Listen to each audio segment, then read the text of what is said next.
Welcome to Research Debrief, the podcast where we bridge the gap between the fitness industry and the latest science. Luke, welcome.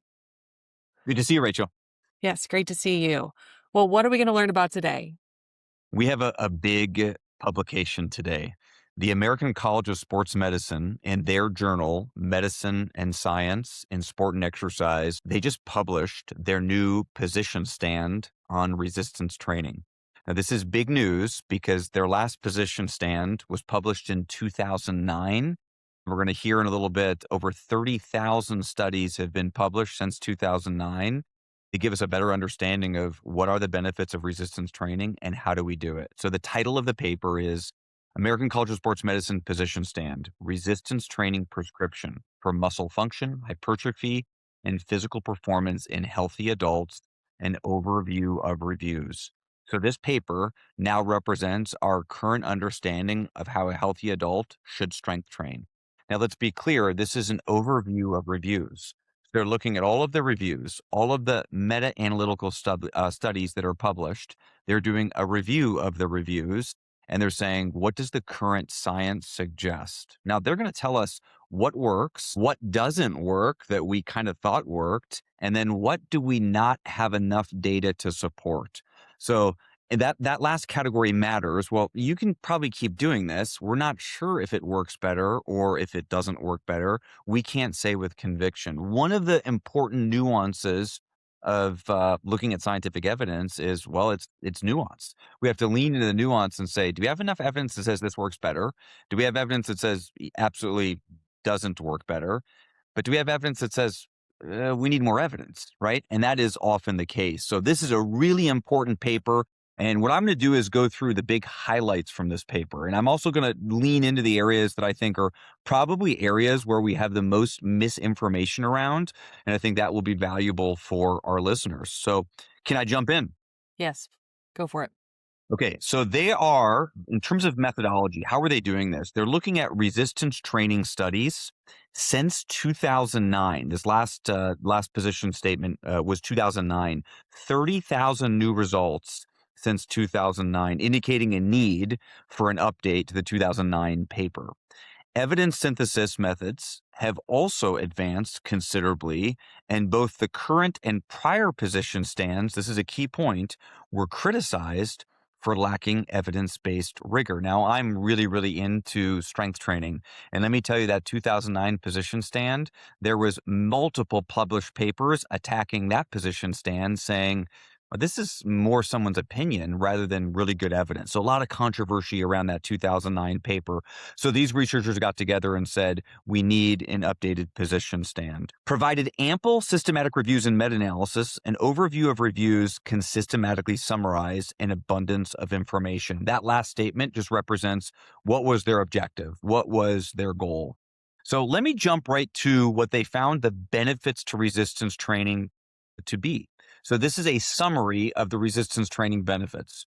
Compared to controls, meaning if you didn't strength train, if you didn't exercise at all, or if you did aerobic exercise, or if you did other types of exercise that weren't resistance training, compared to controls, resistance training improved your muscle strength. Okay, that's your ability to produce force. Your ability to perform daily tasks, which is a totally different topic. Your balance, incredibly important as we age, is fall mitigation and improving balance. And we oftentimes think that you have to practice balancing to improve balance, but this literature review says, well, if you just strengthen your leg muscles, balance improves. So that's number 3. Number 4 is what's called timed up and go. So that's an older adult sitting in a chair. How quickly can they get out of the chair and start walking? It's a valid test that we've used for decades, a test of function, timed up and go. The 5th benefit was gait speed. We know that walking speed or gait speed is correlated with risk of death from all causes. And so as someone ages, we want to understand, are they still able to walk fast? So gait speed. So again, people that engaged in resistance training improved their gait speed or had faster gait speed. The next one is muscular endurance, which is different than muscle strength, right? That's your ability to lift a weight multiple times. Muscle mass, so that's clearly just how much lean muscle tissue do you have. And then lastly, power. And power, in a sense, is just your ability to lift a weight a little bit faster. So sometimes we measure that with jumping, a vertical jump or a broad jump, but your ability to move a weight faster. And power matters as we age. We've always thought that power matters for athletes, but power matters as we age also, because as we age, we lose more fast twitch muscle fibers. So we lose muscle in general as we age, but we lose fast twitch muscle fibers faster. So we're concerned with how could we retain fast twitch muscle fibers as we age. So let's just jump ahead and think about a 75-year-old losing their balance and almost falling. It is their fast twitch muscle fibers. It's their muscle power that's able to contract forcefully that allows that individual to regain their balance. So that's the host of benefits. Now let's dive into what some of the research said on the benefits of strength training that maybe our listeners and many people engaged in strength training are unaware of. So let's first go to muscle hypertrophy. So muscle hypertrophy is adding muscle. Now, a lot of listeners right away think, well, I don't want to add muscle. I'm not interested in larger muscles. Of course, everyone should be interested in adding muscle. The more muscle we have, the more calories we burn at rest. Muscle is an endocrine organ, right? We lose muscle rapidly as we age. We want to retain as much muscle as possible. The amount of lean muscle tissue we have is correlated with a increase or decrease risk of death from all causes. So absolutely, all populations want to add muscle as we age. Now, the reason I think we're afraid of that is as soon as we hear the word hypertrophy or we think of muscle size, we think of, well, I don't want to look like Arnold Schwarzenegger tomorrow. And that's fine. You don't have to want to look like Arnold Schwarzenegger. We still want to increase the size of our muscles for all of these health protective benefits. Makes So sense. here's what they conclude. In comparisons between different types of resistance training, muscle hypertrophy, so again, adding muscle, was positively affected by, here's all the variables that influenced you adding muscle. Contraction type. So contraction type means you're doing a concentric, means you're lifting the weight. An isometric means you're holding the weight. And eccentric means you're lowering the weight. And if you want to add lean muscle tissue, which we all do, you should focus on all three of those: lifting the weight, holding the weight in a contracted position isometrically, and then lowering the weight under control. That's eccentric. Now, it's noteworthy that most people lift the weight and then they let the weight drop. We have largely skipped the eccentric portion. And we have a body of research that says the eccentric portion might be the most important portion. So they're saying contraction type matters. You lift it, you hold it, and you lower it slowly. That was number one that mattered. Number two was volume. So how many sets you do over the course of a week matters. If you could do 2 sets for your chest musculature over the course of a week, that's going to produce better results than if you just did 1 set over the course of the week. Now, obviously, there's an upper limit for volume, but doing a little bit more volume was better than doing less volume, of course, up to a point. So volume mattered. Now, here's what's interesting. Muscle hypertrophy, again, adding muscle, was not affected by frequency. So lifting weights 3 times a week didn't make your muscles bigger than lifting weights twice per week. As long as the volume was controlled for, you didn't have to lift weights more often. Now, I think that's noteworthy because most people think, well, I really want to add significant muscle. I go to the gym and I lift weights 6 times a week. The research just does not support that. We don't need to go 6 times per week. 6 times a week is not better than 3 times a week. 3 times a week is not better than twice per week, as long as we're getting enough sets in as a whole. So Okay. frequency didn't matter. The other element that didn't matter for muscle hypertrophy is load. So load is how much weight you're lifting. We have always been taught to think, or we assume that, well, if I want bigger muscles, I should lift heavier weight. And if I want toned muscles, I lift lighter weight. And of course, this position stance says load doesn't matter. Your muscle can get equally big with a heavy weight, a moderate weight, or a lightweight. We actually can't select the amount of weight and have it influence our muscle size, which is really, I think, kind of reassuring. We can lift any amount of weight and we can add muscle. We don't have to pick the perfect amount of weight. Okay, now let's continue with elements that did not impact your muscle size. Periodization. So periodization is the idea that you should lift a heavier weight or a moderate weight or a light weight and do a different rep scheme, a lot of reps, a moderate number of reps or very few reps.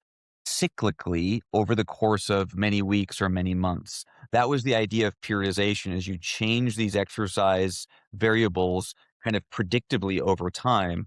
And their conclusion was periodization didn't matter. Exercise order didn't matter. So we can now go into the gym and we can do any order of exercise we want to.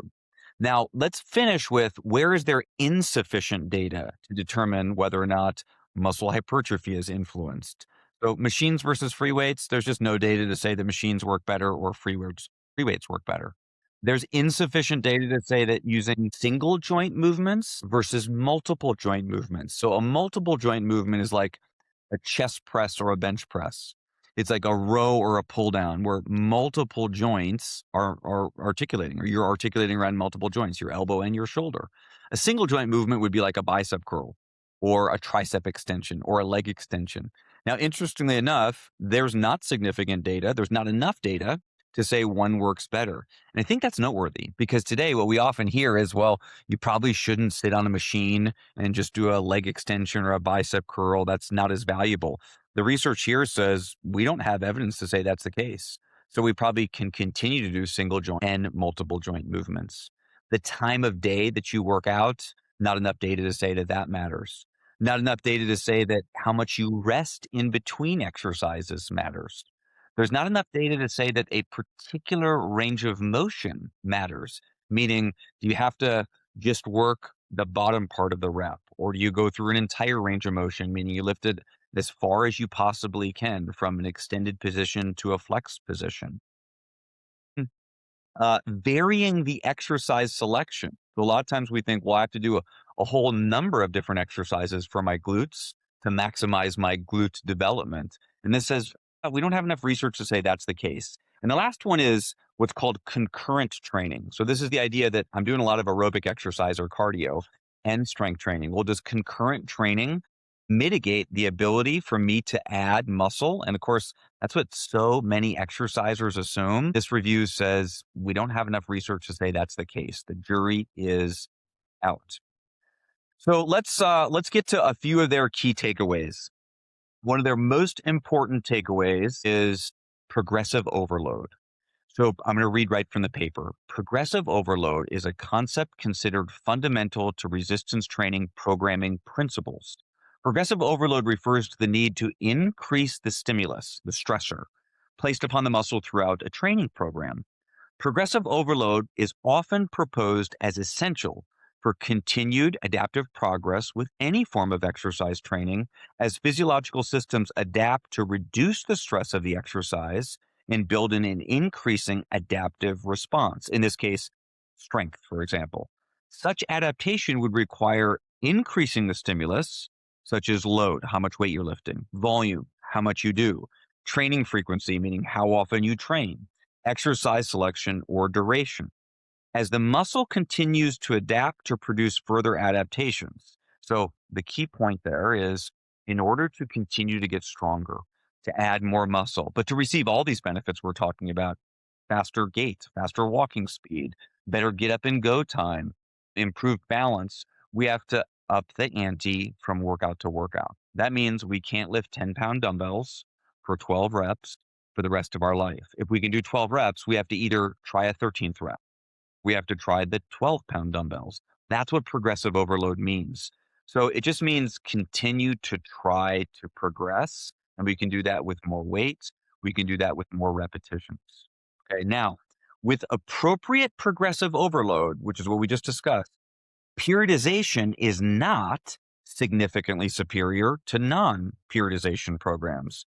And they go on to say periodization is less important than previously hypothesized for healthy adults to improve muscle function and hypertrophy. In the 2009 paper, it said you have to use periodization to improve. This is saying, no, you don't. You can lift any amount of weight, any amount of reps that you want, any day of the week. Just over time, you have to try to do more reps, or you have to try to add more weight. That's the first big takeaway, is progressive overload is what matters. I think the second most important practical takeaway from this paper, and a big departure from the 2009 paper, is we can do very little strength training and reap incredible benefits. So here's what they say.